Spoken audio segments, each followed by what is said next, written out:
Hey y'all, Biohack here. It is Christmas Day, and we've got to get a video out like last minute because Plarium has kind of done some, I guess, kind of nice things, but also like very must act now kind of things for this Heroes Path event. So I wanted to give you a breakdown of this and get this out as quickly as possible because there's also a guaranteed Gnishak for pulling 180 Ancient Shards. And I think the combination of these two events together is really what makes this potentially tempting for people. So let's go ahead and jump into the Heroes Path and do a little breakdown here.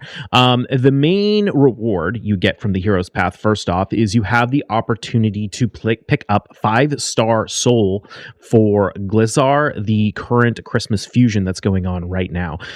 This champion is he's a little interesting. Prior to City of Centranos, I would have been like, oh yeah, he's a pretty decent like progression champion, but with City of Centranos coming into the game and the need for a lot of blessings and the need to use certain champions on very difficult bosses, I think he could actually be very, very important for future content, especially with this 5-star soul. So if we just look at him real quick, just to talk about this before we jump in, so you can understand why I think you might really want to value this soul on this champion. He's in the Ogren Tribe here. Where are you at, Blizzar? Right here. Or not Blizzar, sorry. It's his passive right here. He has this Revive on Death ability on a 4-turn cooldown, and it also puts a Revive on Death buff on him after it goes down. And what this means is that this champion is probably capable of soloing Sand Devil Necropolis thanks to this passive, if you can get him to do the damage to the boss. This is the same kind of passive that things like Cronam have, or even it's very similar to like the Godseeker Aniri style passive, which is so important for this boss.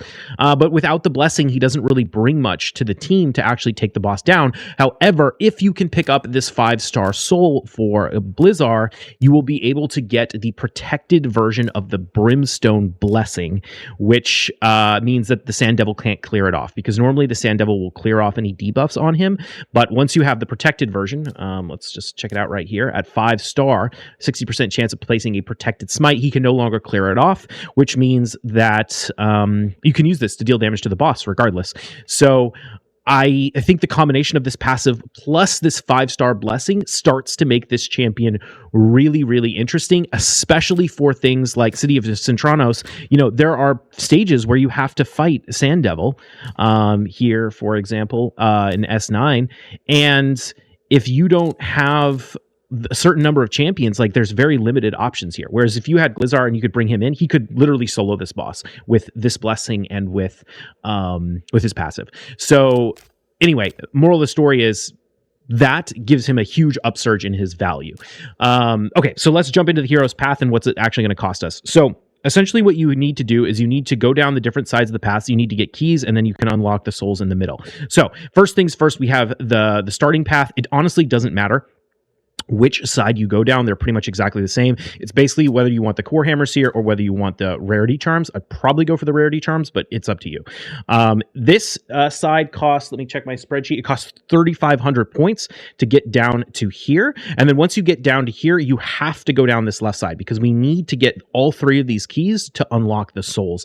So if we go down here, we can get the first key. The first key is going to take us 6,500 points in total, and that will then unlock our ability to get the first soul, which is going to cost us another 7,000 points. So the total for the first P is 13,500 to get the 3-star soul. 3-star soul is fine, but like I said, I really think the 5-star soul is what makes this champion, because that's when Brimstone gets protected. I think if you want, you know, there's some value in getting higher awakenings and things like that for champions like this. But if you really want to do good work, you've got to get the 5-star soul really to get that protected.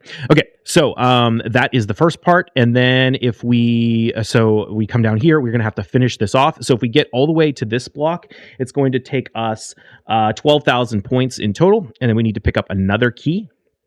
And then the other key is down here. The last key is down here. And that third block is going to take us 17,500 points.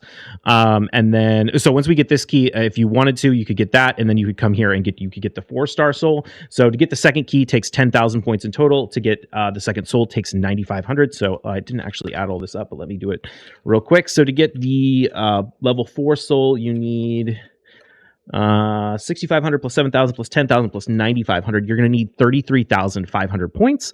And then, like I said, to get down over here, it's another 17,500.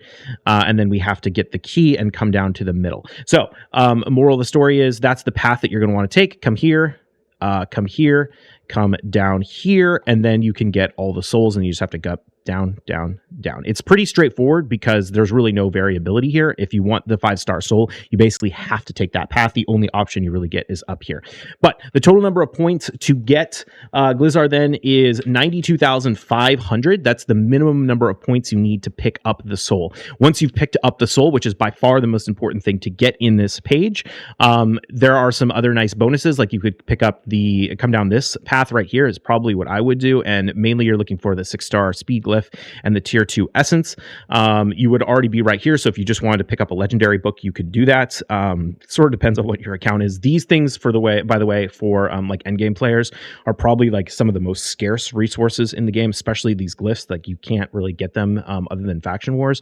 They very rarely show up in other places. So 6-star glyphs are super, super valuable.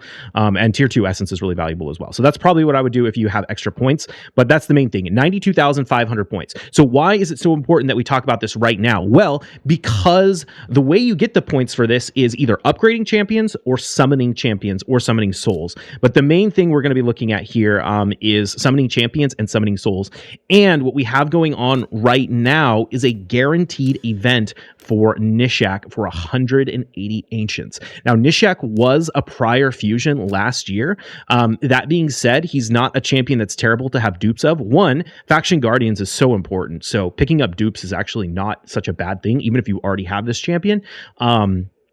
You could pick up a dupe to help with your Faction Guardians. It's also really useful to have multiple builds of him because you can have like a PvP bombing damage deal nuking build, and you can also have like a regeneration survivability, takedown. He's a great champion for, he's actually pretty decent in Hydra, but he's also really good in Hard Dragon 10. He's just really good as a poisoner, wave clearer support, and he has a lot of value in the city of Centranos as well. One of the stages I need to clear is S3 right here, where I already have a dupe Gnishak actually, and I think I'm still going to pull even another one, but you can get him that way. So, okay, so moral of the story, what does that have to do with the Heroes Path event? Well, we're going to pull in 180 ancients for the Gnishak, and then we get 300 points per ancient. So 180 times 300 is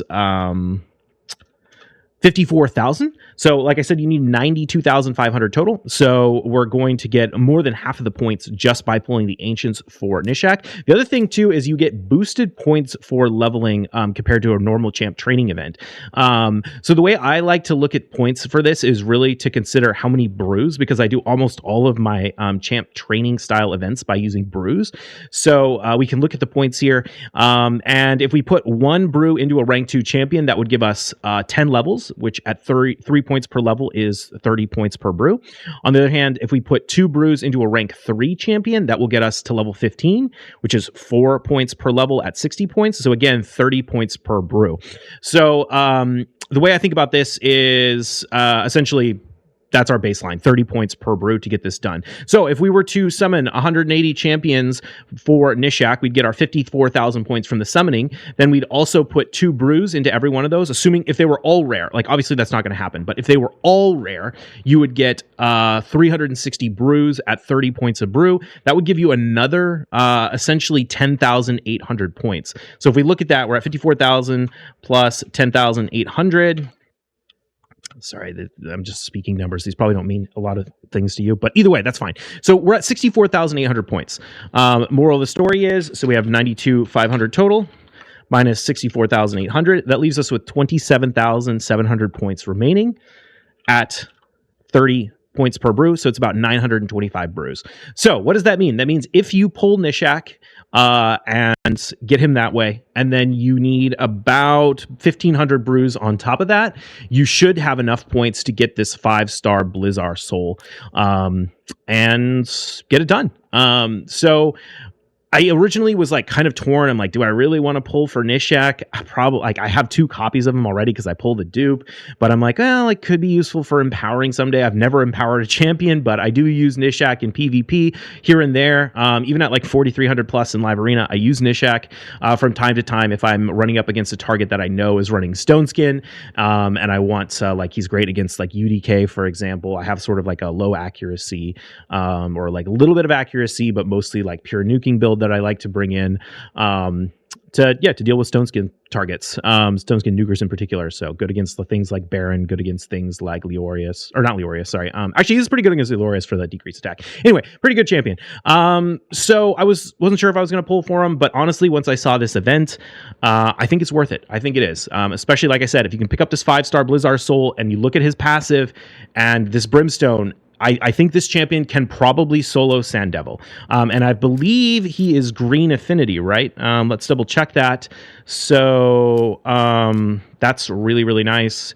If you don't have a team to solo Sand Devil with food, I don't know. We'll see if he can actually do it, but I would not be surprised he is green affinity. So he's going to work really well on Sand Devil stage 25. And with his passive ability and a really good regen set, I think you might actually be able to get him to solo the boss with this Brimstone Blessing. Even if you wanted to use him as your main farmer, he might be able to do it with his blessing and good regeneration gear. He's going to need to be quick. He's going to need a lot of gear, but I think it could work. So anyway, I'm going to go ahead and pull my shards for him. I'm not going to do it in this video because it's going to take me a minute to clear everything out, but I probably will do it later. So keep an eye out for that. And if you found this useful, subscribe to the channel and I'll see you in the next one. Cheers.